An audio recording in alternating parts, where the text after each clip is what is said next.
Content warnings for this video are going to include threats of self-harm and mental health related issues, stalking and cyber harassment, doxing, racism, anti-LGBT rhetoric, accusations of grooming and SA, and unfounded and frankly wild conspiracies. All things said within this video is alleged and should not be considered as fact. Any and all mentions of illegal behavior have not been proven in a court of law. All things discussed within this video is either the opinion of myself or those who I am sourcing. Enjoy. Or enjoy as much as you can, I guess. As weird as it might sound, I usually don't do like second drafts on my scripts. The videos I make are in the generalized sphere of commentary, but I wouldn't really consider myself like a commentary person, and I tend to rely pretty heavily on like the opinions of like the general public of who I'm already covering, along with like my own individual reactions to not only the information as it's presented to me, but also the behavior of the individuals that I'm discussing. This is actually the first instance in which the original script for my video actually just turned into like a notes for a draft as opposed to the final project. And that's because when I typically do research, there tends to be a lot of repeated information through dozens and dozens of videos. But in this case, so many people have been uniquely screwed over personally by these two people that I will be discussing today that it turned into a kind of an iceberg, really. I didn't comprehend that they were doing this to basically everyone that was talking about them. This is a problem that's happening on multiple platforms to a lot of people. Through the emails, I learned that at least, these are the ones that I know of, 37 creators have had some kind of negative interaction with Lillee and her mom. So sorry for that, I guess. I'm going to try not to make this 3 hours long, I promise. Today's video will discuss someone so desperate to become an influencer that they forgot the part where they actually have to make compelling content that people actually enjoyed. And once faced with any sort of criticism, lashed out and reacted hostilely towards pretty much everyone. Hey there, I'm here to interrupt your regularly scheduled entertainment. In order to make content creation a job, you have to expect some amount of criticism because not everyone is going to like you all the time. It's just not reasonable. A lot of people have also made it a full-time job to be as unlikable as possible online as well, since rage bait content tends to generate the best overall engagement since people will want to argue with you. See the comments people have left on my Elon Musk video when I said SpaceX is unremarkable as an example. With the knowledge that being a public figure online is going to result in people discussing you and your behavior, it is always very strange for me to see a creator lashing out against people online. After all, the saying goes, all publicity is good publicity. We've seen content creators lashing out against critics time and time again, which mostly backfires on the creator. Today's video is about someone who is desperate to want to be a public figure or has been tricked into thinking she already is one, and how people are being outright harassed over questioning her entire online persona. For some reason, all of these friends decided to block me on Kik and block me on Facebook, and it was like 8 of them. And I was so hurt that starting 7th grade was really hard for me because I was like, I'm skinny now. I dyed my hair platinum blonde to fit in better, and still here we are.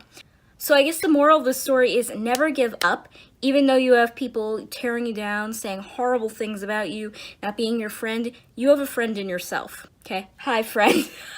Yes, this sounds so lonely and sad, but I gotta be honest with you. I am happier without these weirdos surrounding me. Like, I can't even imagine my first Met Gala or something. I'm gonna be like... So this is about Lillee Jean, who is a very strange case to behold from an outside observer perspective. I originally heard about her through a Creepshow art video of all things ye back in the day, if I recall correctly, and didn't think much of her in general. If you want to Photoshop yourself at the Met Gala. For example, the photo of Lillee at the Met Gala. Once zoomed in, you would start to notice some weird distortion, which this is a sign of Photoshop. And after looking around, someone was able to find the exact photo it was Photoshopped from. Or on the cover of a magazine. The Teen Vogue magazine Lillee was on the cover of also looked Photoshopped, and it actually had to be, because funny enough, Teen Vogue doesn't even print magazines anymore. And pay thousands of dollars for bot engagement. I'm gonna be brief so I don't bore you guys with the statistics of growth, but just looking at her stats, she went from gaining 150,000 followers in 1 month, which then drops to 6K the next month, and then goes back up to 150K, which is a huge red flag because followers shouldn't fluctuate that much. I also found a time frame where she went from receiving 20,000 likes on her post to only receiving about 100 in like a week, which heavily implies she stopped buying likes at one point, and her engagement rate is below 1%, meaning only 10,000 of her followers are active on her account. That's your business and your money to throw into the garbage.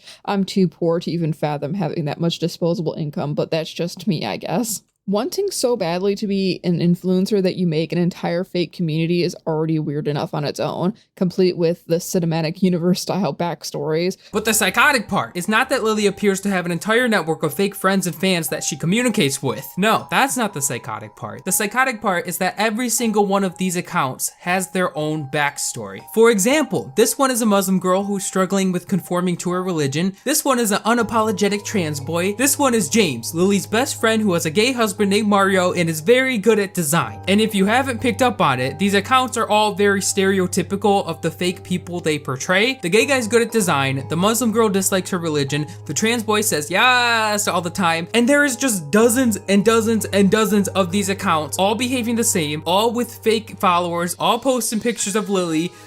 It's crazy. But the most damning fact about these fans is that there isn't one single picture of Lillee Jean with any of them, despite the fact that they all supposedly met in the wedding of James D and Mario Avala. But when people started questioning who she was in the stories she was spreading about herself, things took a drastic and sour turn as she and her mother began to issue copyright strikes on creators discussing them and doxing personal information of their critics after receiving it through copyright appeal systems. They're using false claims of the platform to create private information. They're using false claims to pull that information off the DMCA system.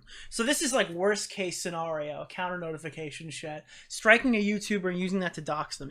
But let's rewind a little bit here. Who is Lillee Jean? If we were to take her word for it, Lillee is an award-winning actress who got her start online as a model at just 9 years old, according to her mother on Facebook. According to the annals of history, pun intended, this saga began in 2010 when a woman named Lore tweeted about her 9-year-old daughter's interest in modeling. Hashtag Lillee Jean LOL, this is hysterical, at Rio Lillee Jean. She then went on to have her own website and blog where she would post about makeup and her love of American Girl dolls, using them to make stop-motion animations.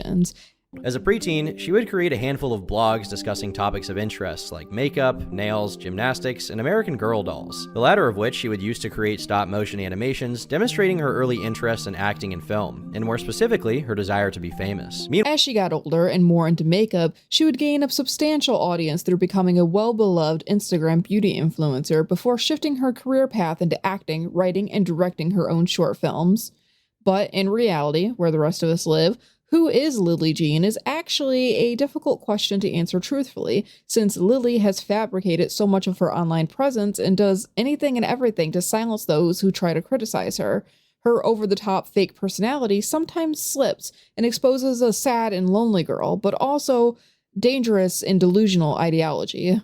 Despite Lore's earlier attempts at making Lillee famous online when she was just a small child, Lillee first came into the radar of the greater internet sphere about 5 years ago when an account named Throwaway Victory on Reddit made a post in 2019 asking if anybody had ever heard of her because she made it seem like a lot of very popular makeup and beauty brands were working with her, even though her engagement on Instagram was very low on her posts. This sparked people looking more into Lillee as a person, with fellow YouTuber Primink reporting that based on investigations done by himself and others within the community, it was evident that Lillee was buying followers and other engagement on social media platforms in order to fake being famous. Now, a logical conclusion to Lillee's unknown fame would be that she bought followers and likes, and that's why no one heard of her. And that's actually what the Reddit thread did find fairly quickly. Primink's video was posted in February of 2020, but it should be noted that Lillee was attempting to make debunking videos in July of 2019 about the accusations of her engagement botting.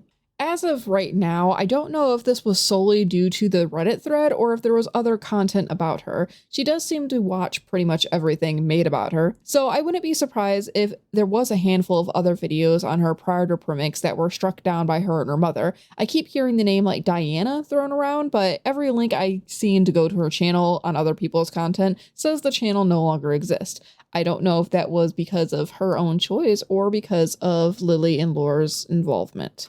Since this initial discovery of fraud, Lillee's content has evolved and shifted over the years, with her continuously trying to chase fame as it runs away from her.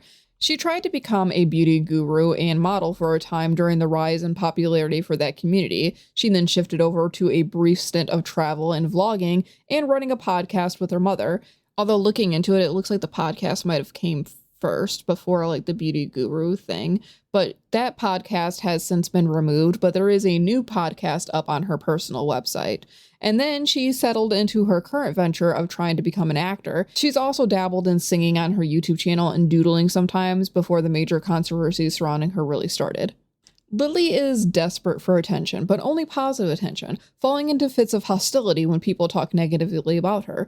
Deeming any criticism as harassment, she's been known to copyright strike fellow creators, dox them, threaten them, and then play the victim as a small helpless girl when her critics are men, masculine presenting, or people of color. The offensive material can be seen, linked to my YouTube video. It is not the only video Mr. Price has done towards me. In fact, the level of threat I feel from this man, when I am a Jewish woman, only 5 foot, is immense. He has terrorized me for so many years, and now on May the 5th, 2024, he has begun again with bruising my face in videos and spreading anti-Semitic hate. To be, her current state of being an actor, like most of her other attempts at popularity, is subpar at best, but I do see potential in her if she was able to hire maybe a snappy editor or someone to potentially write her scripts for her. But that would require her to accept criticism and learn from her mistakes, something she has shown time and time again to be incapable of doing. In fact, with most of these cases of her trying to become the next big thing through a variety of communities she's attempted to join, one of the key problems I see with her, beyond her abysmal personality, is the fact that she never sticks around long enough to practice the skill that she's trying to utilize, and instead gives up and switches to the next community when the previous didn't shower her in praise and adoration fast enough.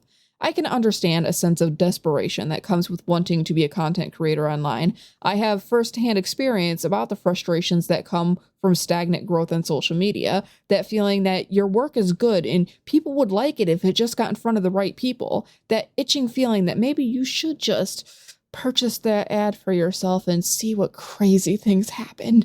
But Lillee, judging from her general reactions to criticism, believes that she is already there, already an influencer, already famous, or at least she pretends to think that. Like I've mentioned, we know from prior investigations made by other creators that Lillee's entire online presence is mostly bots. I believe I saw someone say that over 90% of her followers and comments are bots on Instagram at least. And judging by the amount of subscribers versus views that she has on her main YouTube channel, the theory holds true there as well. Presumably, I would imagine that she paid a bot service on Fiverr or a similar website to get her channel monetized, because that is a service that they offer, despite it being against YouTube's TOS, but I don't run Fiverr. In addition to the bots, it's also been discovered that in order to appear like she's successful in her career choices, Lillee has paid people to write fluff piece articles about her. What is this, you might be asking? On Fiverr, there is a category under digital marketing called guest posting. What this is essentially is that you pay people very little money and they will write fake articles on you and they'll post it to places that look really legitimate. And I spent a few hours combing over Fiverr until I found a listing from a person named Penguins for Hire. So I scrolled through his product photos and he had this article posted as an example of like what he can do, but he cropped out the journalist's name to try to like hide what they're doing. So I looked up that article and I discovered it was written by Yitzy Weiner, but Yitzy Weiner is the same guy who wrote Lillee's article. And she enters her trailers, shorts, and pseudo-documentary things into pay-to-win types of film festivals, if you can even call them that, to earn meaningless awards that hold no merit in any professional acting space. She'll make a video that is like a compilation of all her acting clips, but then she'll pretend that it's like a trailer for a movie that's gonna be coming out, and then she'll take this trailer and she'll submit it to a bunch of like really tiny film festivals that like, I don't even know if they're real, honestly. And these film festivals are giving her awards for these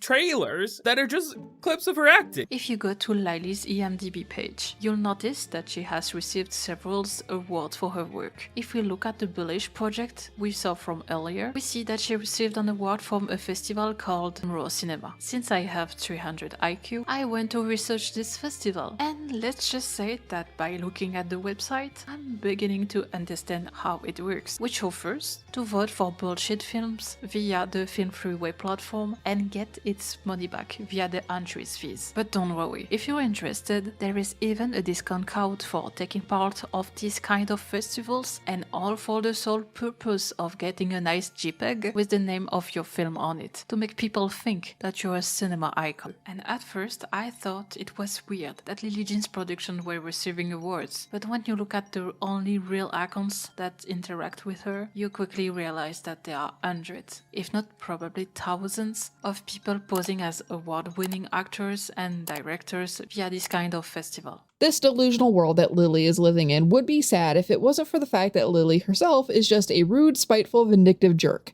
Lillee's aggressive behavior isn't helped by the fact that she is glued to the hip of her mother, a woman with an equally rude and volatile personality.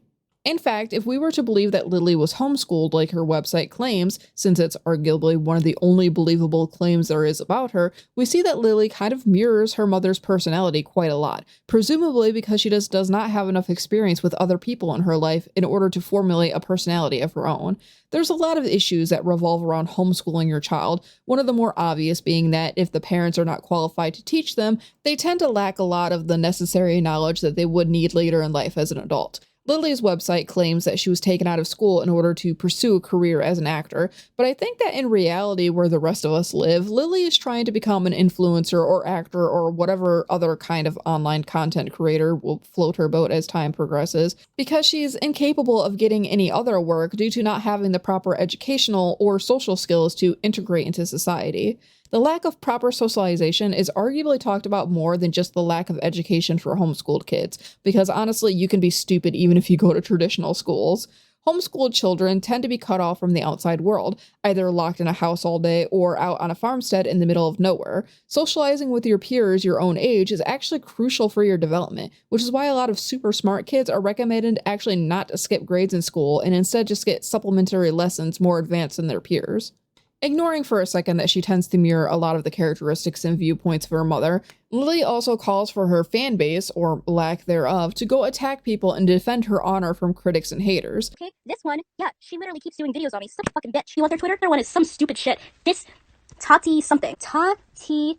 You can't even fucking spell its stupid name. Bitch, you don't want to play with me, because guess what? I play back. Thank you, DC Comics Queen. Yes, I'm your little Harley. Go on Twitter and fucking attack. Do it, okay? Fucking attack them. This makes it obvious to me that Lillee was like deep in the trenches of fandom stan culture and wanted that kind of support for herself. She views dedicated ride-or-die fans as how friends are supposed to act because she hasn't had enough social interactions in real life to see that that kind of peak Tumblr era behavior is not normal, especially when we know that her mom tends to be that kind of ride-or-die person. Additionally, when she was still posting like vlog-style videos, I hesitate to really call them vlogs because they weren't necessarily vlogs, but I don't know what else to call them. Anyway, she would have these breakdowns in an attempt to threaten to harm herself. During one of these episodes, Lillee claims a wellness check was made for her, something that she played up to claim that people were attempting to swat her, which has left her with PTSD. Unfortunately, since she's lied so pathologically through her entire time online, no one believed the claims of swatting, nor did anyone really believe that someone had called a wellness check on her. You learn based on who and what you're exposed to, so being homeschooled during the more formative years of her developing personality as a teenager has made her into kind of a clone of her mother, a woman who continued to defend her daughter through even the most minor of criticisms, and it looks like she's trying to get the same kind of support from people online, because she's been plugged in way too much. There's loving and supporting your child, wanting them to be safe and happy no matter what. But what Laura is doing is not healthy and not helping her daughter's budding career. And when Laura is no longer around, I don't think Lillee is going to be able to function on her own. This thought is especially true if the information Impaville got from Primic is true, that Lillee's family has had to file bankruptcy and is effectively squatting in their own home. Have you considered pursuing a lawsuit of defamation and slander against her after alleging that you were a pedo to try and provoke YouTube into removing your content on her? If a lawsuit made sense, they would have been sued. Defamation slander is really hard to prove in a courtroom because you have to prove not only did the person purposely lie about you, but their lies financially hurt you. Since the video was never removed, it would be hard to prove any financial losses. This did change though when they started removing links to my video with DMCAs on Reddit and Twitter. Them fraudulently removing these links to my video arguably hurt the reach of the video, and that could show a financial loss. I was told that I would have a good case at this point if I wanted to sue them. The problem now is that you can't sue someone who doesn't have money. If you sue a homeless person and win, there's nothing the courts can do to make that person pay. In looking into the possibility of suing the Trumans, we discovered that they have filed 2 bankruptcies back to back, been evicted at least twice, owe over $20,000 in tax warrants, and have been sued numerous times from credit cards and other businesses for unpaid bills, etc. This has all happened within the last decade, and no one in their household appears to have an actual job. From what we found, they appear to be abusing the financial system and squatting laws in New York to sustain their life. They rack up debt for years and then wipe it away with bankruptcies, which I'm kind of convinced is fraudulent, but I'm not a professional. I'm actually astonished that they have been able to do this for so long, but I think this is the reason they are so blatant with their abuse of the copyright systems. They really don't have much to lose. This is why my plan was to get the platform's attention versus going after them legally. The only thing that will actually hurt them is if Lillee Jean loses her platforms. Again, if this ends up being true, I believe it adds more insight into why Lillee seems to be desperate to become an influencer by any means necessary, because her mother is pumping in every cent they have into making that a reality. It's a last-ditch effort to get them out of a situation that I can only imagine their own irresponsibility put them in. Her mother is the one hyping her up that she's amazing at literally everything she does. Her mother is the one writing all of her posts about her being at the Met Gala and on billboards, paying people to write little articles about her daughter, running her accounts, and Lillee is doing this for her mom, living vicariously in a pseudo pageant child type of thing, doing all of this to show her mom that she raised her right, that she has made it big. This especially seems to be the case if the information presented by Turkey Tom is correct, that Lore has 20 plus years of experience working in the performing arts, only backstage with the props instead of, on the main stage. Meanwhile, her mother Laura had worked in the entertainment industry for over 25 years, supplying props for movies like Men in Black 3 and Public Enemy starring Johnny Depp. She could have actually been bitter that she wasn't front row material and is imposing that dream onto her child, who she's raised for so long to think that this is her dream too. Despite all the bravado, it seems like they actually don't have other options or career paths lined up for Lillee beyond the online content creation sphere. Despite her personality, I think that Lillee and Lore know that Lillee isn't famous, that her career is stagnant, and that knowledge is fueling a lot of the rage that they have at those criticizing them. They are trying everything they know, which sadly has just been throwing money at the problem and hoping it works out for them. I actually want to take a second to compliment Lillee a little bit to the dedication to her fake it till you make it persona that she has online.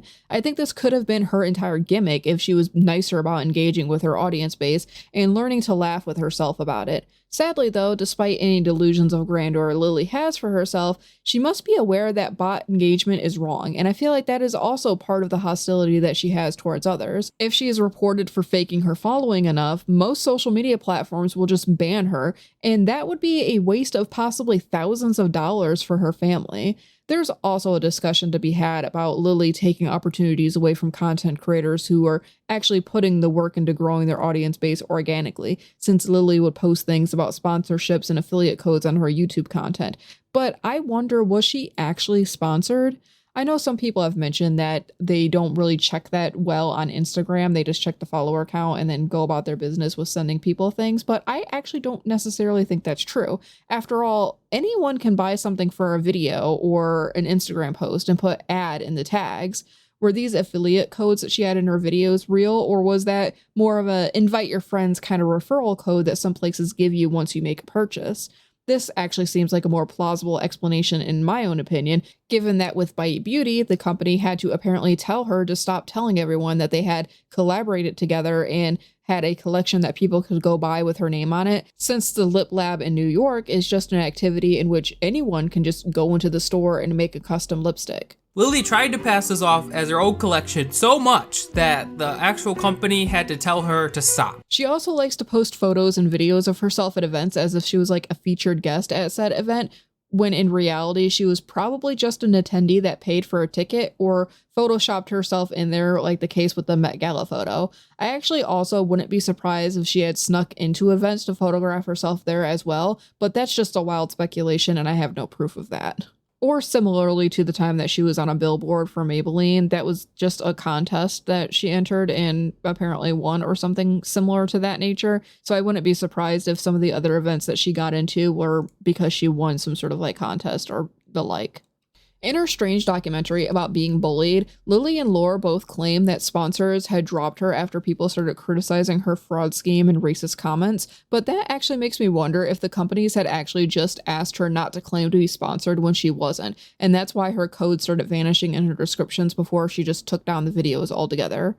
Doing more snooping into this iceberg gets weird and twisted, especially when you lack a lot of context for the more negative aspects of the shenanigans that Lillee and her mother have gotten up to, since they have this incessant need to file DMCA takedown notices on anyone who breathes negatively about them. Lillee and her mother have been trying to silence anyone and everyone for the last 5 years since they first went viral for their fraud scheme being exposed. So originally, when I was looking into all of this a couple of months ago, there was not actually that many videos available to watch, at least from what I first seen, because Lillee does have this incessant need to also spam post nonsense. But as of a couple of months ago, Primic, along with the help of Nicholas Diorio, made YouTube aware of Lillee's behavior after she continuously doxed Primic literally all over the internet. Yeah, honestly, if you're watching right now, this is not brigading, because we like this person, at Team YouTube. And then, honestly, if you're doing this, I'm going to put it in chat, copy, paste this, and put it under Primic's tweet. If we can get like 1,000 of you to do that, it might help. Just fucking spam YouTube. At Team YouTube, at Team YouTube, at Team YouTube. Just hit that at Team YouTube. So after YouTube replied, we did it. We got him. It's probably like, we will look into this. What's going on? We're looking into this right now. We're also sending you a DM. Oh, wow. Wow. Bro, this is not a bot. I got this. Dude, this is not a fucking bot. They responded multiple times, aggressively defending themselves. Not like defending themselves, but aggressively commenting. Look at this, bro. We are so sorry for the delay here. Look at this right now. We'll follow up soon. After a brief investigation, YouTube finally realized that Lillee and her mother have been abusing the copyright system to strike down or remove all critical content of Lillee and has since been reinstating videos one by one over the last several weeks, which is when I realized that the issues revolving around Lillee went even deeper than I realized. I actually think Lillee could have made it big as a content creator in a more fun way, similarly to old style sketches and skits, maybe even going out of her way to make herself into a parody of once famous influencers or actors who fell to controversy over the years. She already has this bizarre, over-the-top way of acting. With the right research and help from someone more experienced in social media algorithms, and maybe a video editor, a scriptwriter, yada yada, she could have been a meme-worthy sensation, but sadly that's not what she wants, even if it is what her talents would be better suited for. As a note, a lot of people were claiming that she's just making fake trailers for nothing as far as like the movie thing goes, but I actually did look at her website, even if I apparently shouldn't have, since some people have claimed that she has an IP tracker installed on the website, which is kind of yikes, whoopsie doopsie. It has been often talked about that Lillee Jean uses like IP trackers and information and stuff like that to get the exact location and information from people visiting her page. This is alleged. There is no way for me to prove this. However, I would not put it past them. In my opinion, this is what they're doing. But again, I cannot prove with 100% certainty that this is what they're doing.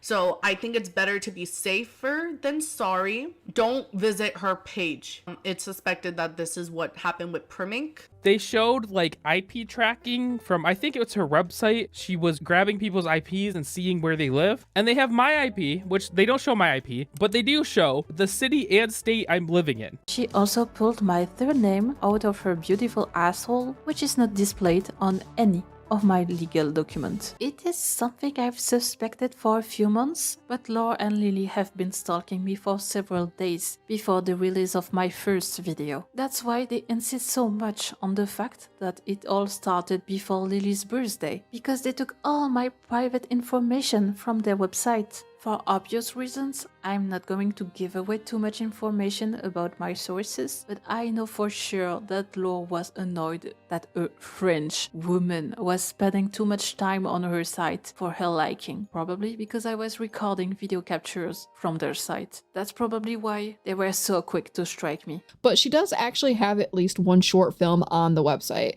It was like 30 minutes. I kind of skimmed through it because A, it wasn't good, and B, I just don't have the fucking time. But it is there, so she has definitely delivered more than Talos Pictures ever did at this point. James Somerton, eat your heart out, I guess. There might also be other shorts on the site as well, but honestly, the entire website is giving graphic design is my passion, and it's frankly just an eyesore. Honestly, with the amount of money that you guys are just throwing to the wind on bot engagement, you could have hired someone to make a halfway decent website, especially if you expect professionals in the acting space or potential sponsors to look at that website. Lillee could have been like a next-gen version of Miranda Sings, minus like that creepy shit with kids, or at least I would hope so. I don't think it's weird somebody 12 dating somebody, 17. I don't think that. That's just me, personally.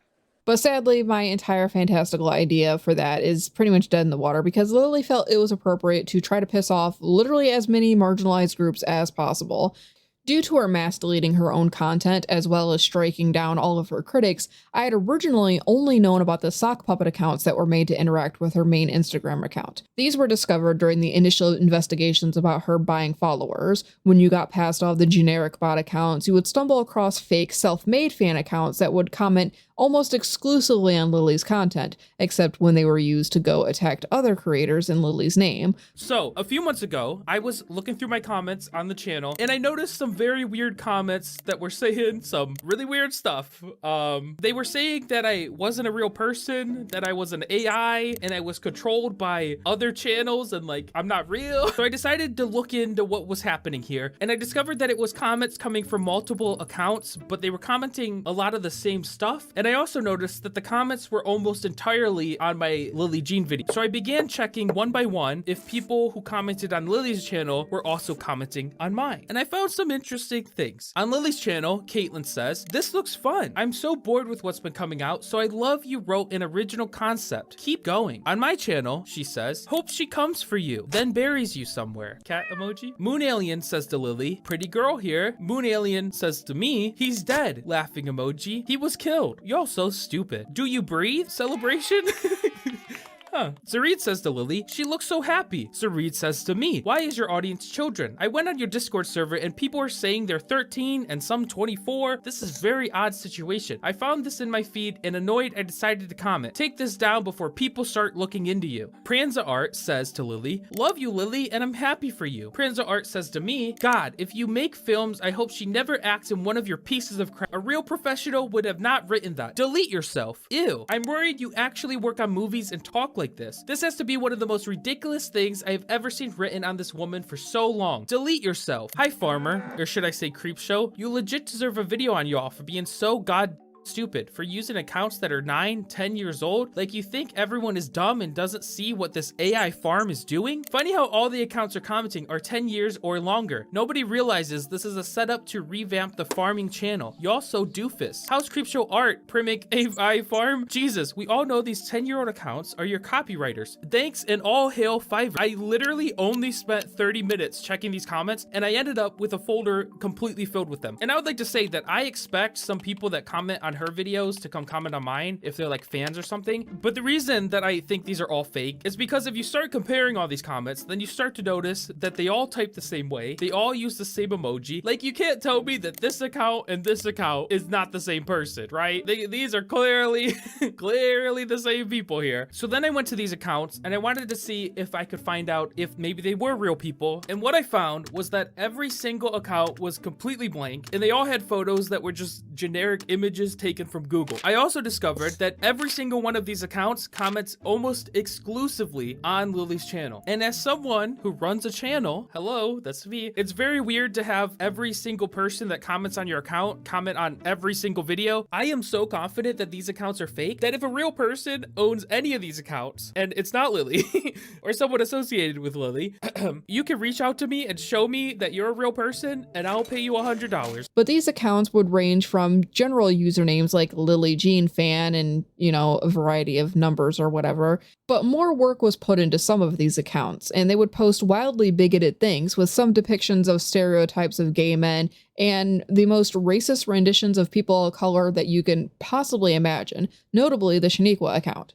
The account of one of her supposed black female fans is particularly interesting, as a picture she tries to pass off as herself is from the well-known internet meme, "I'm a strong, independent black woman who don't need no man." In one post, Shaniqua says, "I was so gosh mad because beauty is inside and not outside, and here I am showing myself to use people, and what happened? I gets called fat. Black snot rag, N-word factory. Well, I was so pizzled, but it actually has not bad ending." It was obvious to onlookers that nobody actually speaks like Shaniqua spoke here, and these are obviously not real people. Which, looking at the post on the Shaniqua account, or at least the screenshots that other people have supplied, I actually wonder if Lillee or her mom were using that gangster talk translator thing.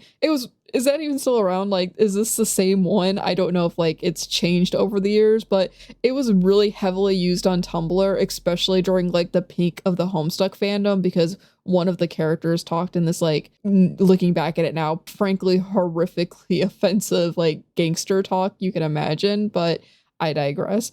Many of the original sock puppet accounts have been deleted, but no doubt more have spawned in their wake. Honestly, making a bunch of backstories for your fake fan accounts is very creative, I will admit, but I just wish that creativity was used in a more constructive and positive way. People on the now disabled Reddit forum discussing Lillee have pointed out that her mother's accounts have a very similar way of typing as a lot of these fake fan accounts, which kind of leads into the theory that perhaps her mother is behind a lot of these fabrications, hyping up her daughter and feeding into her delusions. One thing I forgot to mention, but kind of alluded to it in a way, is that Lore, Lillee's mother, is actually her career manager in a more official sense. She has been the one whose name has been attached to most, if not all, of the copyright strikes that have been filed against other creators. We'll get more into those copyright notices and what they look like since they're pretty unhinged.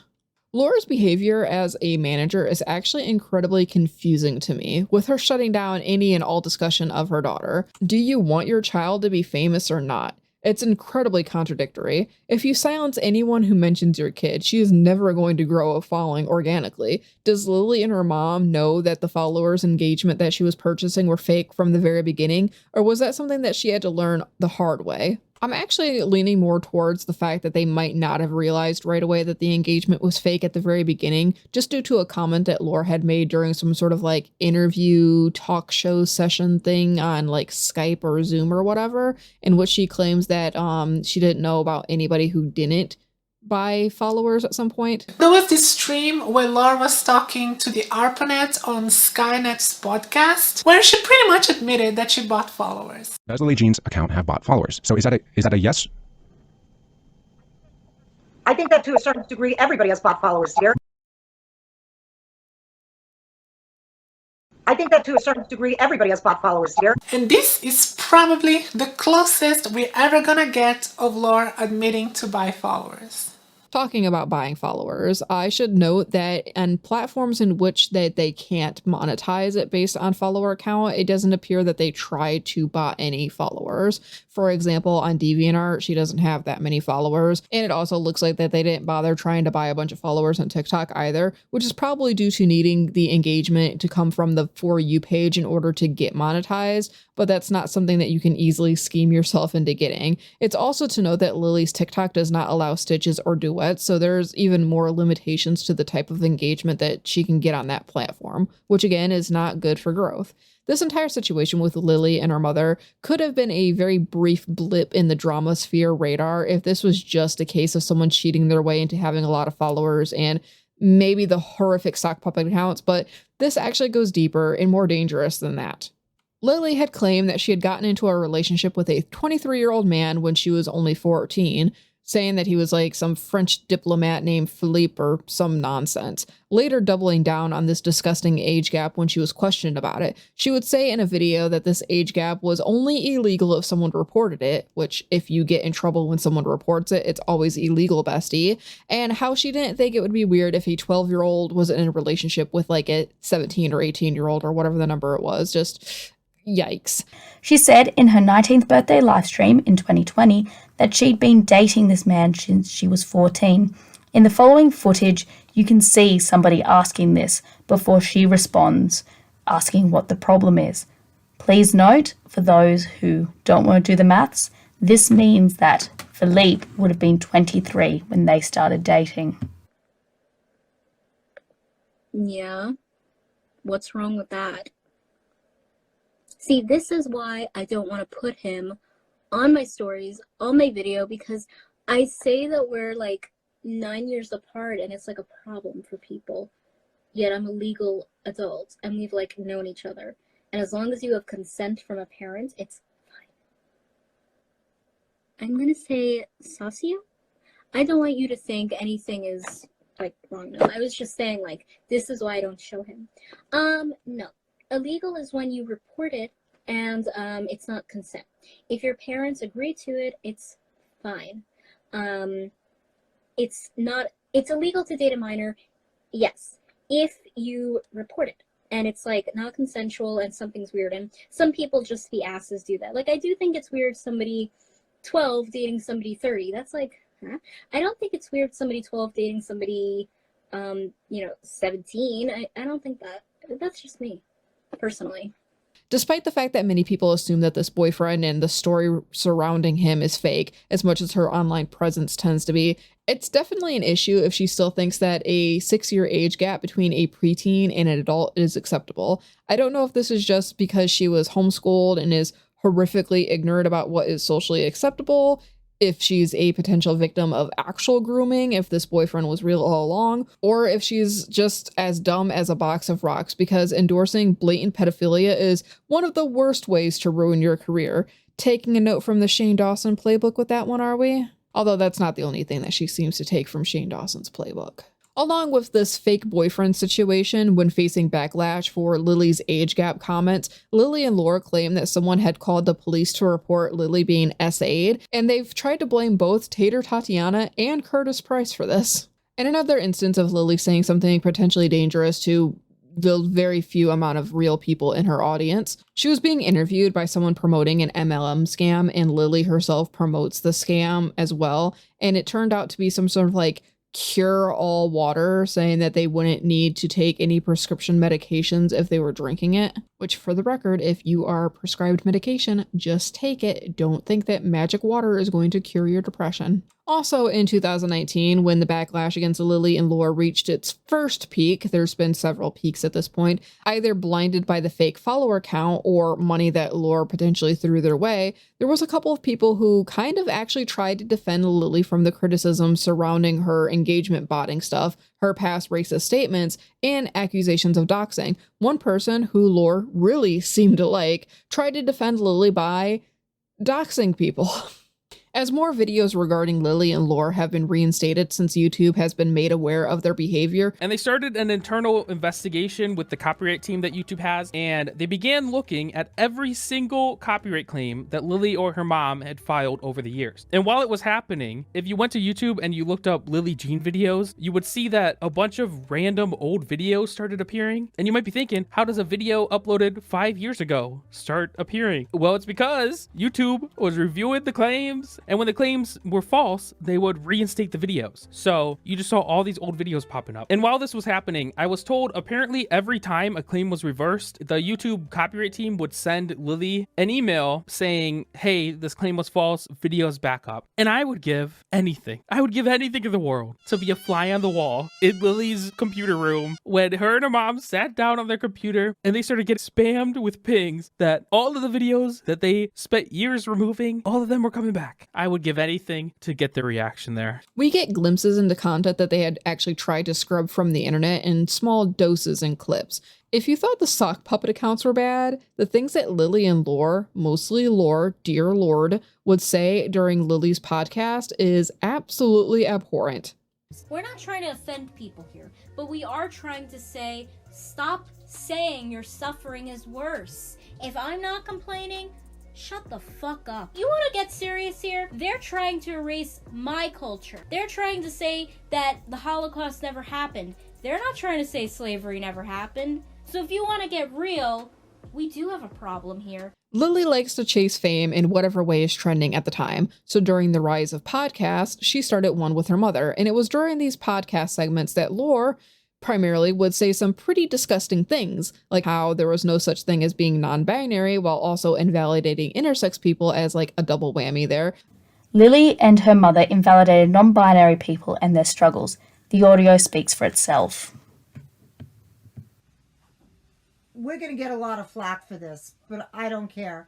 There is no other. You're born a she or a he. I don't care. You're not an other. You're not non-binary. You're not a code. You either have a vagina or a penis. That's how it rolls, okay? That's how God made you, okay? If you don't like it, I don't know what to tell you, but it's a she or a he. And she also made some weird comment about Chinese people chasing her out of their store. I'm going to play a clip right now from the podcast, and in it you can hear Laura speaking about Chinese shop owners. The Chinese part of town, even when I was a kid, they don't want you in the store buying their stuff. Really? Yes, they tell you to get out. Oh. Yeah, to this day. Why is that? They don't want you shitting on their culture. So is that not a reverse thing going on Yes, there? it's always been that way since I was a kid. Oh my You God. know not to walk into, which, by the way, the Chinese have the best fresh fish. They will literally come after you with a meat cleaver. Oh my I God. know. I have experienced it firsthand many times. I mentioned before that Lillee likes to mirror a lot of her mother's personality and viewpoints, so she in turn has also said some pretty heinous shit on her podcast, like telling black people to shut up about slavery because she herself isn't whining about the Holocaust even though she's Jewish. And I'll just let you guys listen to what Lore said about black people in slavery versus Jewish people in the Holocaust. African American people cannot say that they've known their ancestors from the slave time. Yeah, that's something. I just want to add here for a quick second that some people seem to be a little confused if Lillee and Laura are actually Jewish or if they started claiming to be Jewish because it was trendy at a time to do so. I don't know either way, but most reasonable people will acknowledge that slavery and the Holocaust were both very bad times in history, and that black people and Jewish people both have their rights to criticize systems built around racism and anti-Semitism.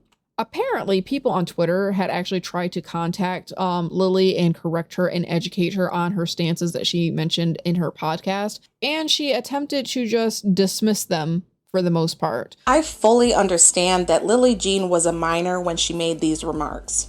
I understand it's not fair to base my current thoughts on someone based solely on what they said when they were young and potentially uneducated on certain topics.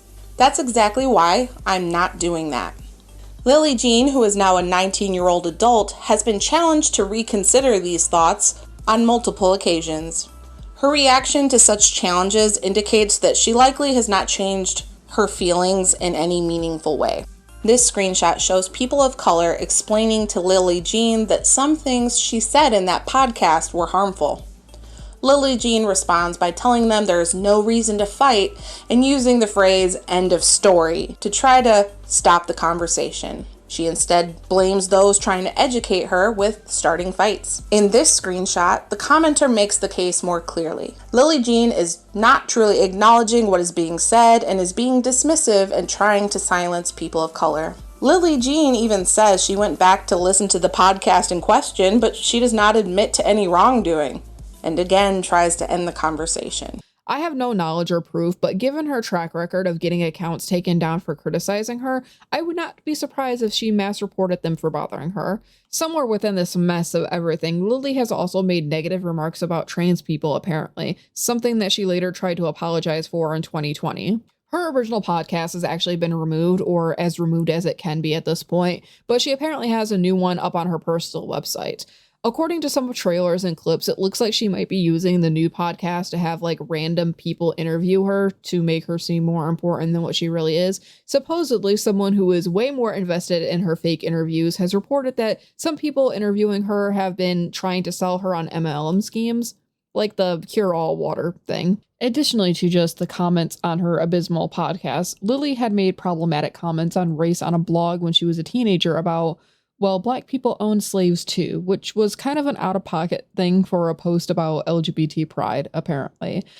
When she was 15 years old, in September of 2016, she wrote on her blog, theeyeballqueen.com, the following, quote, "Heck, some people still bring up the ploy of my ancestors were in the slave trade, yet when confronted won't acknowledge the fact that some Africans owned their own slaves and some owned the biggest plantations. Pitiful, really." End quote. The blog post was actually about LGBTQ pride makeup, and while Lillee Jean may have intended to make a point that people need to come together, she instead succeeded in making it clear that she feels it's wrong for black people to speak about slavery because she believes they participated in it and were somehow responsible for it. She has also tried to claim that casting a black woman to be Ariel was cultural appropriation because Danish people, I guess, before backtracking and making some strange remarks about Ariel being like a criminal and kidnapping Sebastian, which in and of itself is also kind of an issue because portraying people of color as criminals is kind of yikes. Lillee Jean makes it clear that she does not agree with people who are sending hate toward Hallie. However, the way in which she makes her case for Hallie playing this role is very questionable. She talks about how Ariel endangered her kingdom so she could be with a man, and then, bizarrely, she suggests she may have abducted her crab friend Sebastian. She then tries to make a case for the idea that the music and the sound of Sebastian's voice are Jamaican, and for that reason, it makes sense to have Ariel played by a black actor. But I want you to see how she ends the video. Look at it. I mean, Ariel's sitting there as some crab she abducted is singing shalalala. Envision Hallie doing that and not Ariel. Like, the tone completely changes, and I feel like she would go much better with the characters. She literally ends it by asking us to imagine a black woman as a half-fish kidnapper. She wants us to think of a black woman as a criminal. And during the protests revolving around the murder of George Floyd, Lillee had tried to use his death to victimize herself in a classic "there are bigger issues in the world right now" kind of dismissal of her previous racism, taking a note from the Jeffree Star handbook right there. It's like people are verbally murdering me. It's horrible. And, you know, with what just happened to this poor man of color, and to see people still on about this drama, I'm disgusted. In this clip, she literally uses the idea of people verbally murdering her as a segue into discussing the actual murder of George Floyd. And as you might have noticed, she doesn't say George Floyd's name. That is a huge issue because a lot of people who are participating in these movements want you to say the names of the murdered people because they're not just statistics, they are people, and they need to be remembered as individuals. There's more, obviously, but if I sat here trying to find clips of all the times that Lillee and Laura said something racist, we would literally be here all day.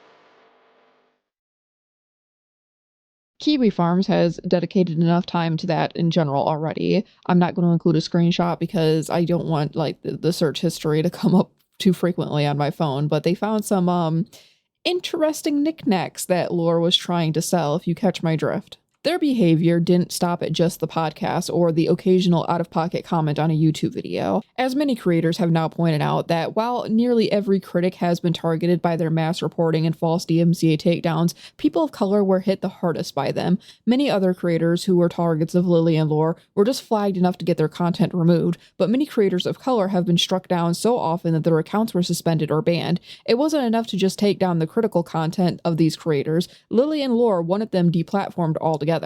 I want to highlight a few examples of black content creators, specifically from the United States, whom Laura attempted to have deplatformed or have their content removed. Lauren Elise, a black beauty guru, had her Twitter account suspended after some drama with Lillee Jean and Lore. After Lauren posted tweets asking if anyone had heard of Lillee Jean and questioned her follower numbers and engagement, things escalated to a point at which Lore threatened Lauren Elise by sending a tweet to the wrong Twitter user. In a BuzzFeed News article, Lauren explained that she had reason to believe that Lore and Lillee Jean orchestrated and engaged in a mass flagging campaign to remove her Twitter account.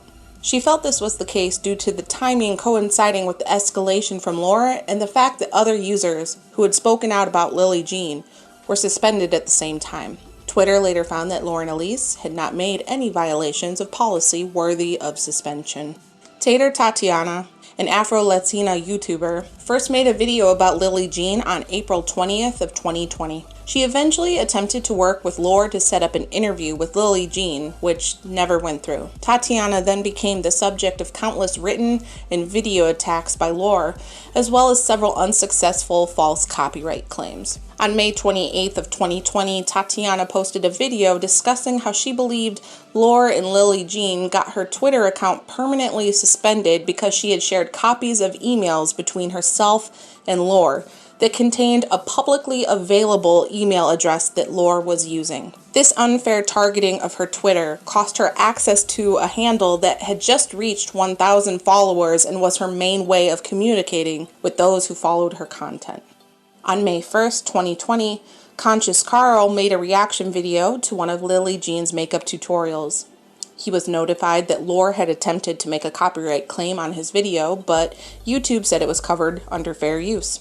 By the time Lore attempted to claim his video, she had been unsuccessful in getting videos taken down on enough occasions that there was no reason she should have believed that she was validated in making these claims. But the point stands that Carl was yet another Black creator who had his video unfairly targeted by a woman who seems uninterested in understanding fair use. It especially becomes a problem when Lillee and Lore will target people completely uninvolved with their controversies. One creator, as an example, merely just asked who Lillee was, and Lore had actually mixed up that creator with someone completely different and harassed the both of them.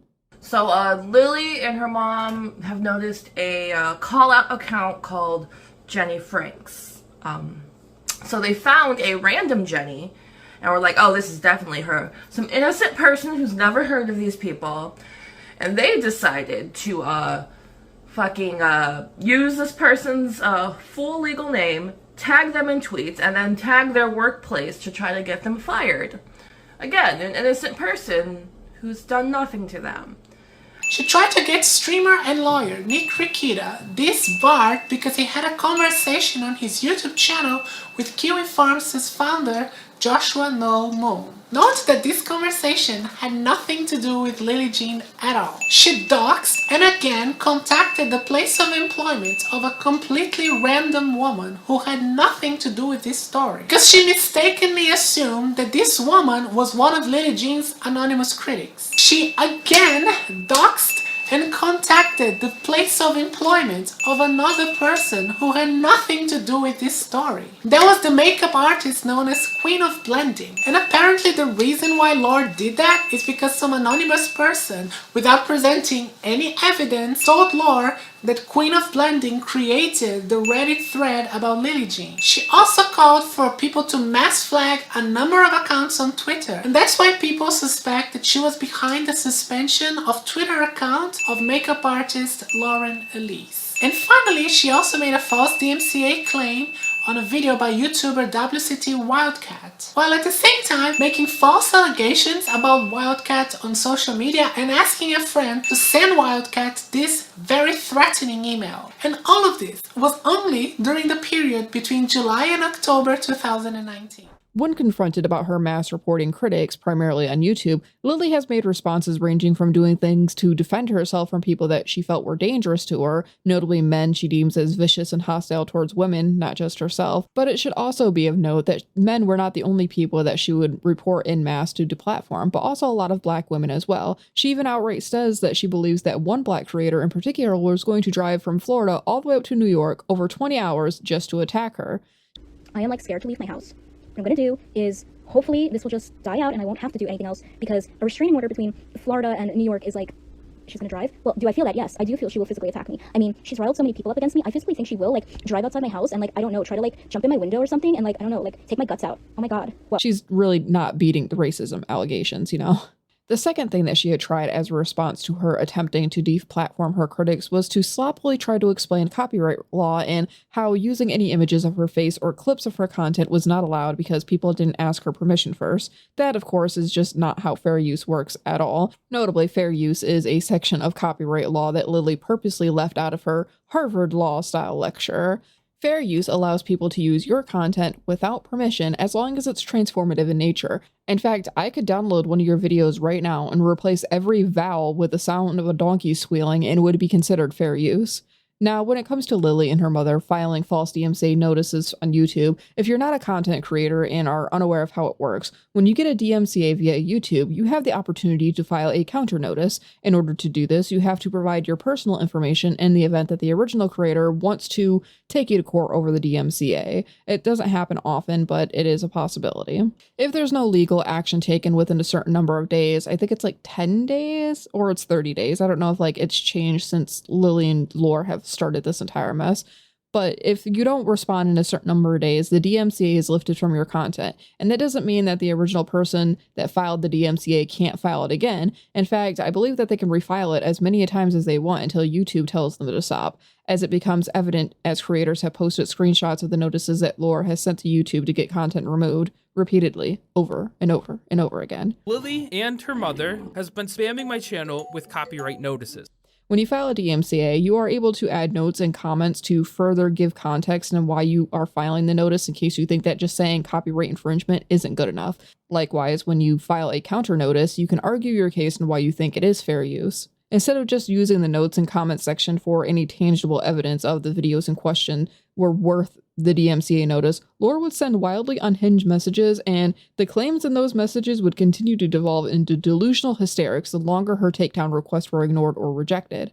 For my part, I received an email from Lillee on my YouTube email address and my private email address containing some rather comical accusations. To name a few, I'll be Nazi, greedy for cash, stalker, anti-Semite, and responsible for riots in New York as part of the Israeli-Palestinian conflict. Primic, for example, showed emails from Lore accusing him of being a content mill in Malaysia of all places. Over the years, as their claims got rejected over and over, I think something began to snap with them because the emails started to get more and more unhinged. The first taste of this unhinged behavior came in their 5th notice when they tried to use the ugly mermaid drawing. YouTube obviously declined it, and then they respond with, "This video has created harm, terrorized a young girl who was 16 at the time, and is exploiting a minor. I suggest you remove my client's content immediately. We will be proceeding with legal action for negligence." Now, just for clarity's sake, when my video was released, Lillee was a full-grown adult. The next thing they did is that they took the photo that I used in my thumbnail and they went and got it registered for like an official copyright with the US government. They got like a fancy paper and like documents, and then they took those documents to YouTube and they're like, "Hey YouTube, we have this photo registered with the government. You need to take it down." And then YouTube was like, "No, sorry, it's still fair use." And their response to this rejection was crazy. "The user has violated my rights and is using my copyrighted photo on their cover. As the rights owner, I demand this to be removed immediately. This is not fair use. This is a violation. This is verbal rape. This is disgusting behavior by YouTube to keep such content alive at 10 million views. The photograph I own. Remove this. You should know as well, this channel is a content farm in the United Kingdom and Malaysia." What are you talking about? While Curtis Price got emails accusing him of being a neo-Nazi. So this was what Laura posted, a massive essay. Sadly, I need to ask all of you for your kindness in continuing to spread the word about my daughter Lillee Jean. Relentless online cyberstalking and abuse. There is no place in the world for neo-Nazi organisations that spread hatred, lies, defamation and slander with one goal in mind: to hurt and harm. And let's also not forget that she randomly accuses people of being child predators, of all things, as a last-ditch effort in order to make her claims sound more substantial. And every time I received an email, for years, they would just get more and more unhinged. Slandering, defaming, and creating a disgusting, hateful environment for a woman who is Jewish and has now received multiple death threats over the years because of it. And last, beyond our proof, if you desire to receive the names of the detectives we have involved on this case of slander, cyberbullying, cyberstalking, defamation, hate crime, we can provide that along with the reports. We expect you to promptly react and stop giving courtesy to a channel that thrives on defamation, slander, and fosters sexual discussion, shared photos, and contact with minors on its YouTube Discord server called Primic Cult 8.0. Further, feel free to let the Primic Farm know that we have given their real names to the DA's office along with screenshots from their Discord server, as they have a penchant for playing with children under 16 years old. Price engages not only in creating libelous videos online, but also games with children on Twitch, as well as converses with them on Discord servers, all documented with screenshots and handed over to the authorities in his township. Additionally, I don't know where exactly to squeeze this information in at, but Lillee and Lore have also claimed that people have used AI generators to deepfake nude images of Lillee to spread around online. A few days ago, Lillee shared via her blog and Instagram story that people in the Priming community had a channel where they shared nudes of Lillee. While her Discord screenshot is real, it's so really lacking in context. What Lillee doesn't show is that it's a joke made by members of the Priming server. They were well aware that she was on this server, as can be seen on the screen. In fact, it's an inside joke of the server. To host Lillee, since she also stalked the Priming server, this new channel has never existed. However, something was quite off. It was the deepfake image posted by Lillee. The account that would also comment on tweets disliking Lillee Jean and Lore was also the very same account that posted the deepfake image as well as commented on several tweets made by Lillee Jean. Now, we massively reported this account, so it would be taken down. In less than a day, this account was deleted. I'm not really going to question the validity of that too much because trolls do weird things all the time, but they both have cried wolf way too many times to think that this isn't really a Kris Jenner kind of situation. Maybe that joke is a little dark, but all I'm saying is that I agree with Cleor in that it is very suspicious.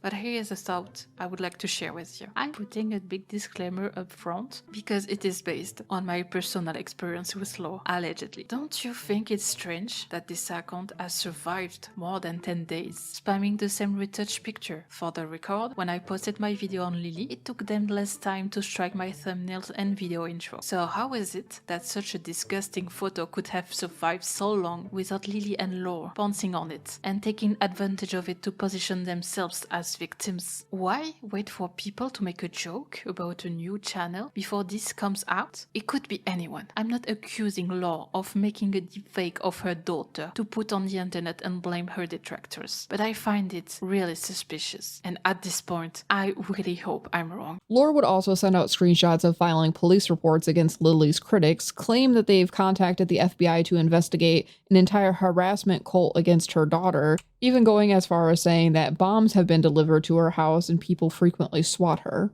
Email is accompanied by an FBI IC3 document containing my personal information and IP address. I also received the complaint she sent against Curtis for... They list off a ton of emails from like FBI agents and like the NYPD. They talk about receiving glitter bombs that they think could be real bombs. In which Lore talks about a parcel with a glitter bomb sent to their home. Except that we never actually see the bomb, not even the package. We do see Lore calling the police and other people without much context, but we never get a full discussion, so it looks a bit she's talking to her switched off phone. Price considers everything he does to be harmless and has no consequences for anything he does. In Price's township, we have filed a police report so that he understands. Yeah, the only reason you have that perspective about me having no consequences is because you have yet to prove an actual point that you've made.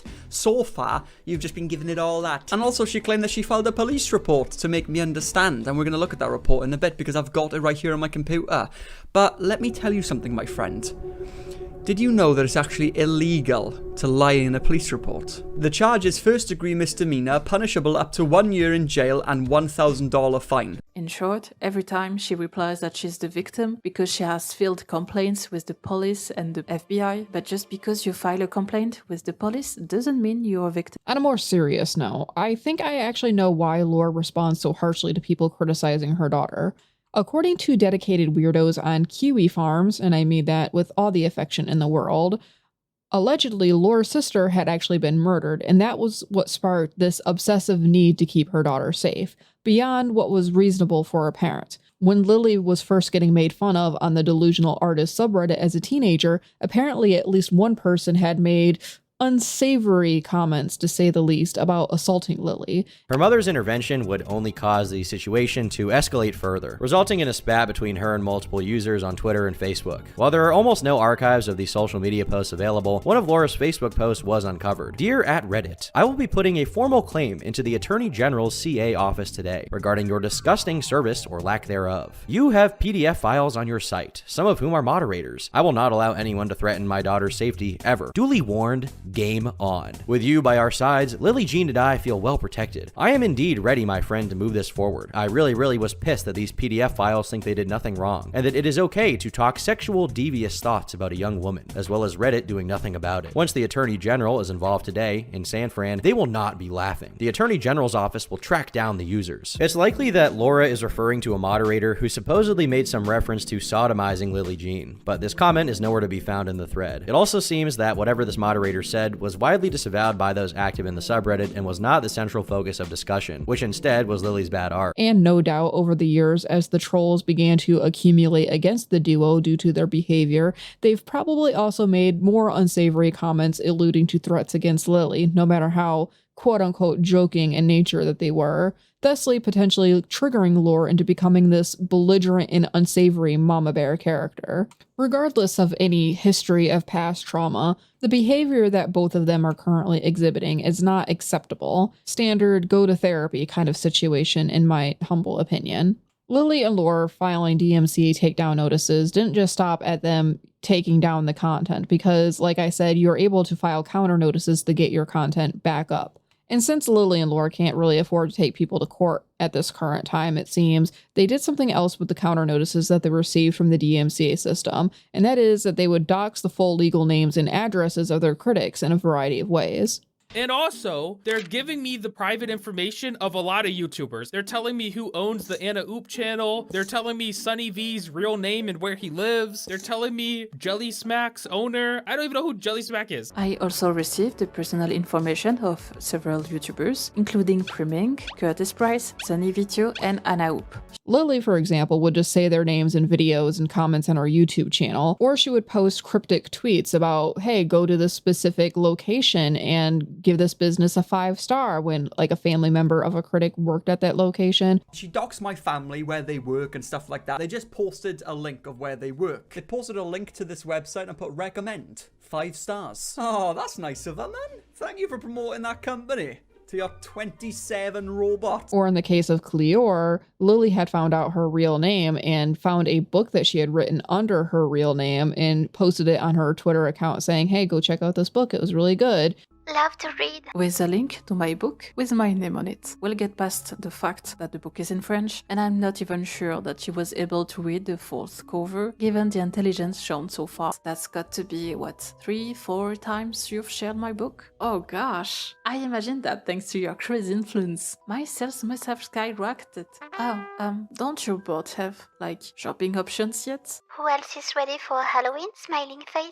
Such a cute one. This is a drawing I did almost 2 years ago. Link it to my Tumblr account with my book, once again. Support artists when you can. It's a tough business. And finally, there is the post that prompted me to make this video. This is my mother's blog. This screenshot hurts me physically and emotionally. If I share it, it's really to stop it getting to me. My mother isn't related to my channel by anything. I don't even want to know how she got access to it. Doxing people in a way in which the person being doxed is aware of what is going on, but it's not malicious enough in general to get taken down on the social media platform that they were doing it on. Laura, however, was a little more upfront about her threats, with changing her Twitter name to the names of the people that she was doxing and the location listed on her Twitter account also to, like, their hometown and things like that.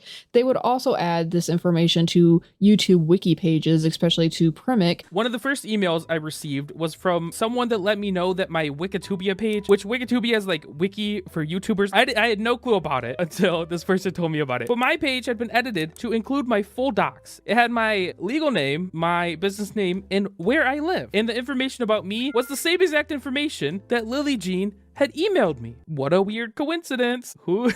And in the most unhinged of all things, Laura had doxed the legal names and workplaces of Curtis Price's entire family and girlfriend, a whole group of people entirely unrelated to this entire saga, on her public Facebook profile. I've got the essay which includes the doxing of my family. I'm going to read that in a second, but you might be asking, Curtis, why would Lillee Jean dox you? Well, it's simple really, ladies and gentlemen. She's tried to strike me several times and failed. And in at least one instance of this, Laura has sent a photo of what she had kind of assumed to be someone's house as blackmail material. If all of that wasn't bad enough, Laura has also called into people's places of employment in order to try to get them fired from their day jobs. A creator reached out, kind of sympathetic and like giving like, hey, maybe some therapy, you know, I wish you well, kind of checking in on them, giving them some advice. And it wasn't malicious or mocking.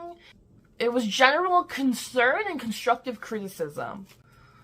Laura, went on this person's social media, tracked down where they worked, called their job, called every department from their job, and left the following voicemail. My name is Laura Truman. I am from Genie's Management, Inc. I represent Lillee Jean, who is a social media celebrity. I have already emailed your company, but I'm directly also leaving you a phone number to call me. One of your employees, her name is she is part of a team of unstable people that belong to Reddit that has been cyberbullying my client for the last week and a half. Who seems to think that she has the right to also be a clinical psychologist and send obnoxious DMs to my client over the internet, including with Instagram, YouTube, and Twitter. We have a screenshot. I'd like to share it with you. I should warn you that I am having a cyberbullying story engaged, and unfortunately, you have now become part of the story. Give me a call back. Get it. Bye-bye. As pointed out by Sarah Michael in her video, Laura would target people even if they were unrelated to the things that were going on with Lillee and her controversy because she made assumptions that they were actually involved without proof. She tried to get streamer and lawyer Nick Rikita this barred because he had a conversation on his YouTube channel with Kiwi Farms' founder, Joshua Noel Moon. Note that this conversation had nothing to do with Lillee Jean at all. She doxed and again contacted the place of employment of a completely random woman who had nothing to do with this story because she mistakenly assumed that this woman was one of Lillee Jean's anonymous critics. She again doxed and contacted the place of employment of another person who had nothing to do with this story. Which is something that you can actually sue someone for, especially if the claims made against you lead to a false dismissal from your job. Oh, now I'm not a lawyer, but I think if you go to someone's employer and you say a statement that you know to be false, and that statement then financially hurts them, I think you become liable. Maybe. I don't know. One could say, why not just get a lawyer to handle her at this point? After all, your lawyer can also file DMCA counter notices for you. Well, one creator did. Tater Tatiana, the same creator in which Lillee said that she was going to drive up from Florida to attack her, said in one of her videos talking about dealing with Lillee and Laura that she had hired a lawyer to mediate, and in a turn that surprised no one, Laura had actually harassed the lawyer until Tatiana had to spend over $3,000 in legal fees, something Tatiana actually cites putting her in debt for a couple of years. The $3,500, as you guys saw, I'll even put the receipt back up. Bam, there it is. I paid to my attorney. I also have the initial, I have to find the receipt. I will insert a photo of it. I believe it was a $200 or maybe $300 like retainer fee. That was out of my own pocket. I had to pay a difference because Lillee Jean's mom, Laura, was constantly like just running up my bill. The $3,500 was gone practically instantaneously. And guess what? They were still running up my bill, and the money had to come from somewhere. So where did it come from? My paycheck. I went into debt just paying off my attorney. Mind you, this whole thing went down in 2021. No, I'm sorry. In 2020, it bled into 21, but it started in 2020. I got my attorney almost 4 years ago. I finally paid everything off the beginning of this year. It didn't matter where someone was from or what language they spoke, nor what platform that they posted on. Anyone who criticized Lillee became a target. As Belgium creator Cleor found in her video talking about how Lillee had targeted her despite the language barrier, part of Lillee and Laura's hostility might not solely be the inability to accept criticism, but also tied into the fact that other creators are getting more views than them, and thusly, they assume that they are making more money off of Lillee's name and likeness than she is. Related, and unsurprising, Lillee and her mother have also shut down authentic journalists who have reached out for them of their own account to write about their side of the controversy surrounding Lillee and her career. Similarly to Fiona Harvey after the success of Baby Reindeer, Laura sent email after email after email to attempt to shut down the article from being written and published. When that failed and the article went live anyway, she issued DMCA notices to Google to get the article pulled from Google search results. And okay, I want you guys to like do a little project with me. I want you guys to open a tab, go on Google. Make sure to go on Google. Without clicking on any link, I just want you to type in Lillee Jean. And when you do that, you're gonna see so many articles on her. She's gonna be promoting her own stuff. Don't click on any of it. Just look at all the stuff that you see on her. Why is most of it, if not all of it, positive? That's because anything that there's like negative of her, she files a false DMCA claim. And that's exactly what she did with Steven's article. This is an article that Steven worked really hard on. The fact that she's just so easily able to just shut that down and just get it deleted from search engines. How? Google, how? How are you gonna allow this kind of abuse? How is this woman able to have this kind of power? Is already quite a lot. Laura had also harassed the journalist that was writing the article by referencing his dead father, which is punching below the belt, I would say. And then a journalist I talked to released an article. Oh, and a funny thing about this article, the journalist actually gave Lillee and her mom a chance to share their side of the story because that's how journalists work, right? And when he reached out to Lillee and her mom to give them a chance to tell their side of the story, they instead apparently, supposedly, disclaimer, threatened him and his bosses with legal action. And apparently, even crazier, the journalist, his name was Steve A. Sarch, I believe. His father was a judge who sadly passed away. And he said Lillee and her mom also brought up his dead father being a judge to like somehow imply he is above the legal system or something maybe. I don't know what their intentions were, but that was really messed up. I alluded to it earlier, but can you believe that this now infamous reign of terror started from someone making fun of her daughter's artwork? A part of the delusions that Lillee is a superstar actress and, makeup guru, influencer extraordinaire, she also claims, or her mother claims, that she's an art prodigy. I read that she was this master artist that's been doing it since she was 11, but when I finally found her art, Little Mermaid was looking a little botched.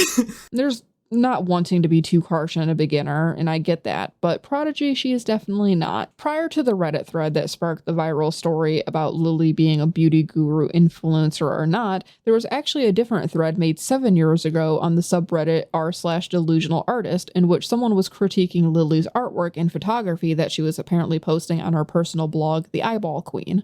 Which, for the record, because I am an artist and I want to be a little petty here, Lillee was a prolific tracer, just to add a bit more into the evidence pile about how fake she is.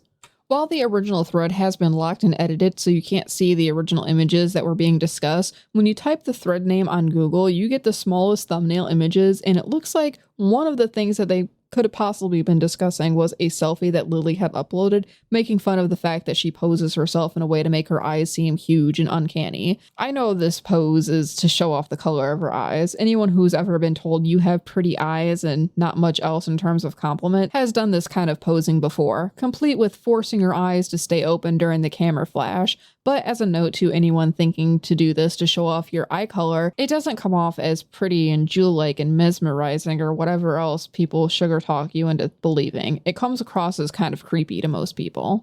As we have learned about Lillee and Laura through this saga is that they obsessively look anything and everything up to do with Lillee, and Laura had found the subreddit and seen the things being said about Lillee there. She then proceeded to harass everyone who ever made a comment on Lillee's artwork. This included threatening to send people after them. Mind you, Laura's harassment doesn't stop if you're a child, as she will not only threaten the kid but also their parents. Attached to this post would be a few pieces of art created by Lillee, which commenters would mock and poke fun at. It's unknown exactly what was shared, but if it was anything like her more recent art, it's not hard to imagine why users found it so funny. This thread would eventually garner the attention of Lillee Jean's mother, who would lash out at multiple users in the thread. "Hello, I am the parent of said young woman who you are bullying online. It is inappropriate and will be dealt with accordingly. I am very glad that you think it's funny to make fun of a 16-year-old woman online who is quite lovely. Uncomfortable to look at? I think your style of writing is uncomfortable to look at, and I will be reporting this post. Subsequently, please be advised, if you ever troll my minor daughter's profile again, I will track down who is writing this information and report you to the police in your communities. Cyberbullying is a crime." That is right. I am posting because guess what? I can, with my hashtag Twitter army and my hashtag Facebook following, and Lillee's combined 200,000 followers, which took 2 years for her to grow. You are absolutely right. Would have been better to pick on somebody that was not as well known. One of her fans alerted her to this thread. Who do you think you're talking to? You're done. Period. I will ensure that by today's close of the day, we find out who you are. Got it. When Threads didn't do what she wanted, Lore did what she loves most and mass reported the Reddit thread. Similarly, years later, she also mass reported any other Reddit threads that mentioned Lillee, to the point that moderators of Reddit will no longer allow the discussion of Lillee by name because Lore has mass reported the thread so much that Reddit has issued deletion warnings for the entire community page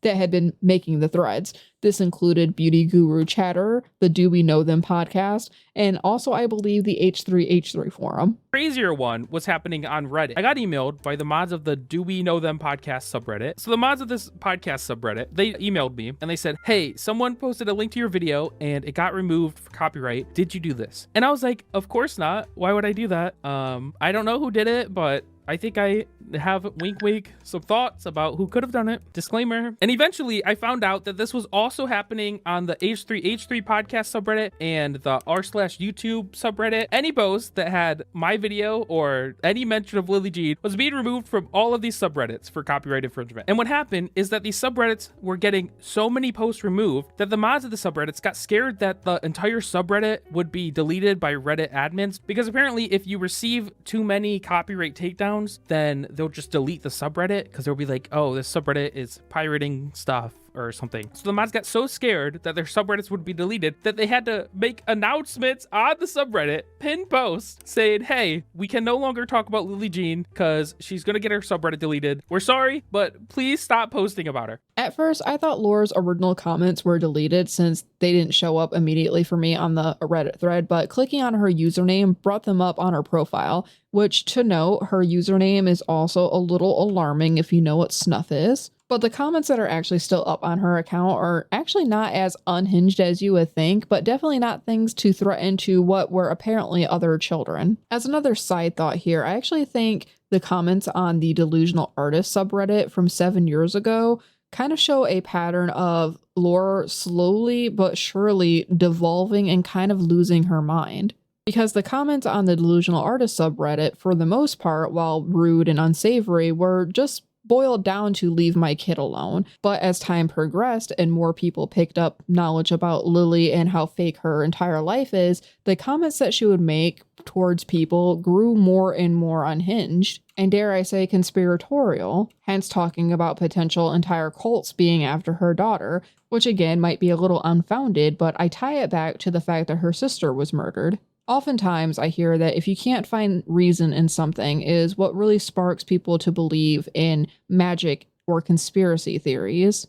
Right now, for example, people don't know how the weather works, and so they think that all of these horrific hurricanes are caused by the government artificially making these storms. Laura can't comprehend that the horrific incident that happened to her sister was a one-off kind of situation, and thus anything happening with Lillee right now, it might seem more logical for her to believe that this wasn't something due to their behavior, but rather an entire cult coming after them. Again, this is all like speculation and hypotheticals and yada yada, but I really think that Laura needs to see a therapist, especially because Laura's entire conspiratorial mindset right now kind of alludes to the fact that she might not think that she needs therapy because you only need therapy if you're crazy, right? I don't know. She seems like she's the type of person that would have that kind of mindset. Back on topic, I do find it curious that in the delusional artist thread, people make mention of Lillee wanting to launch an anti-bullying campaign via a makeup line, which actually makes me wonder, was the real reason Lillee was pulled from school as a teenager actually due to people bullying her, and not this fantastical idea that she was a superstar actress that needed to pursue her acting career? For some reason, all of these friends decided to block me on Kik and block me on Facebook, and it was like 8 of them. And I was so hurt that starting 7th grade was really hard for me because I was like, I'm skinny now. I dyed my hair platinum blonde to fit in better, and still here we are. Since Primic's video had mentioned this thread and showed a little bit of her art, it caused people to look into her DeviantArt account. Said account has since been nuked if I found her real account in general, but prior to that, people were having fun trying to recreate her artwork in a cheeky draw this in your style type of situation, with some of the people even making YouTube videos with lessons on how Lillee herself could improve her work. Both groups of artists, the ones being helpful and the ones just redrawing her work in order to make fun of her, became targets for Lillee and Laura's wrath. We've already seen that Laura relentlessly files DMCA takedown notices on YouTube, but she, or Lillee, had also managed to issue takedown notices on DeviantArt as well against people who redrew her stuff in their own style. Truly menaces out to destroy themselves. Primic has actually given a brief update about what had happened after he had gotten the attention of YouTube in order to look more into Lillee and Laura after Laura had continuously doxed him once again. That update being that YouTube would be investigating all of their claims and reinstating videos that had once been taken down. Potentially, YouTube has disabled the copyright detection tool for Lillee's account and has alluded to opening a lawsuit against Lillee and Laura for their behavior on and off the platform. What have they done since this news, especially since I'm sure YouTube themselves issued a warning about what was about to happen to them? Well, honestly, it looks like they're just spam posting nonsense every few hours in order to bury anything and everything posted about them. Lillee has at least 5 YouTube channels that just post the same clips on repeat, shuffle them around, like the world's laziest content mill. Similarly, they spam meaningless drivel on Twitter as well. They post so often, in fact, that I wonder, when do they even have time to go out and actually make content or be productive for Lillee's career? Obviously, with their pay-to-win viewpoint and everything, making enjoyable or meaningful content is not so high on their list of priorities, it seems. Since they continue to strike down anyone and everyone who mentions Lillee negatively, that has put a permanent stain on Lillee's online reputation to the point where no brands worth their salt will ever want to work with her, and her growth will remain forever stagnant. As shitty as I think her viewpoints have been in the past, she honestly could have catered to others with that similar mindset. After all, Shane Dawson grew his entire platform off of doing blackface, but Lillee doesn't want to put that kind of work into fostering a community, no matter the demographic her work would cater to. She wants instant success. Too bad she went viral for all the wrong reasons. I don't ever really think that it's too late for people to learn and change. I'm unfortunately forever an optimist at heart, but I don't think that Lillee is ever going to get better with her mother pulling her marionette strings. And I definitely don't think that her career is ever going to progress if her mother stays her manager. Hopefully this video doesn't catch the tail end of their hostility. It's just my honest opinion that Lillee needs to branch out on her own before it's too late for her. Rebranding also probably wouldn't be a terrible idea for her. She's actually still pretty unknown despite her infamy here on YouTube. Let me know your opinions on all this. Please just try to be as polite as possible in the comment section. I know it might be hard since Lillee and her mother have done a lot to personally piss off and fuck over a ton of creators, but I trust a good lot of you. You guys are good noodles. If you've learned anything new in this saga, either about the situation or just general information, I guess, like the video, subscribe, and do all of the things that the algorithm likes. This video, like all of my content, is brought to you by Patreon, so thank you so much to Ippo, Alec, Ashley, and Mel for subscribing. Also, thank you to the channel member, Megan May. This is Finn, signing off. Until next time. I can't move on till I let go. I feel so lost, never at home. Need to be strong, every breath hold. 'Cause I can't move on till I